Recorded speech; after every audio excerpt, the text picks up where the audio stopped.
ഈ ചാറ്റിംഗ് ഒരു പ്രശ്നമുണ്ട്. നേരെ നിന്ന് സംസാരിക്കാൻ ലജ്ജയുള്ള, കോൺഫിഡൻസ് കുറവുള്ള ആക്കും ചാറ്റ് ചെയ്യാൻ ബുദ്ധിമുട്ടില്ല. കാണുന്നില്ലല്ലോ, എന്നെ അയാൾ ചാറ്റ് ചെയ്താൽ പോരാ, ഈസി ആയിട്ട് ചാറ്റ് ചെയ്യാൻ പറ്റും. അപ്പൊ ഈ ചാറ്റിംഗ് കുറച്ചങ്ങോട്ട് ഡെവലപ്പ് ആയി കഴിഞ്ഞാൽ അറിയാതെ ഞാനും ആ വ്യക്തിയും തമ്മിൽ ഒരു ഹോർമോണൽ അട്രാക്ഷൻ ലെവലിലേക്ക് സാധനം വരും. കുട്ടിക്ക് മനസ്സിലാവേണ്ടത് അപകടമായി മാറുന്നത്. പിന്നെ എന്താ, ഇടക്കിടക്ക് ചാറ്റ് ചെയ്തിട്ടില്ലെങ്കിൽ ഒരു വിഷമം. പിന്നെ ചാറ്റ് ചെയ്താൽ മാത്രം ഡോപ്പമൈൻ ഇഫക്റ്റ് അവിടെ വരും. It's again hormone. പിന്നെ ചാറ്റ് ചെയ്തിട്ടില്ലെങ്കിൽ ഭക്ഷണം വേണ്ട, ഒന്നും വേണ്ട. പിന്നെ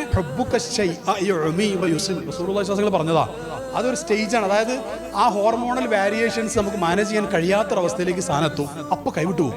അപ്പോൾ കാണാൻ പോകും, കറങ്ങാൻ പോകും, ഹോട്ടലിൽ റൂം എടുക്കും, പലതും നഷ്ടപ്പെടും, കൂട്ടുകാരന്മാർക്ക് കാഴ്ച വെക്കും. അങ്ങനെയുള്ള കേസുകളെല്ലാം എൻ്റെ അടുത്ത് വന്നിട്ടുണ്ട്. എൻ്റെ പ്രിയപ്പെട്ട പെൺകുട്ടികൾ, നിങ്ങൾ നല്ല പ്രായമുള്ള കൗമാരപ്രായം, ഈ പ്രായത്തിൽ ചില കാര്യങ്ങൾ ശ്രദ്ധിച്ചാൽ നിങ്ങൾ കാലാകാലം ഹെൽത്തി ആയിട്ട് നല്ല ജീവിതം നിങ്ങൾക്ക് ഉണ്ടാവും.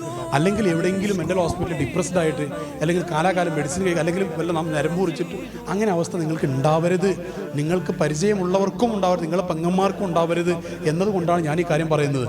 മാതാപിതാക്കൾ മക്കളെ ഫോൺ എടുത്ത് വെക്കുമെന്ന് പറയുമ്പോൾ നിങ്ങൾക്ക് ദേഷ്യം പിടിക്കും. കാരണം നിങ്ങൾ വേറൊരു രസത്തിലുള്ളത്, ചാറ്റിങ്ങിൻ്റെ രസത്തിലാണ്. അത് ലഹരിയായി മാറുകയാണ്, ഒരു അഡിക്ഷൻ പോലെ മാറുകയാണത്.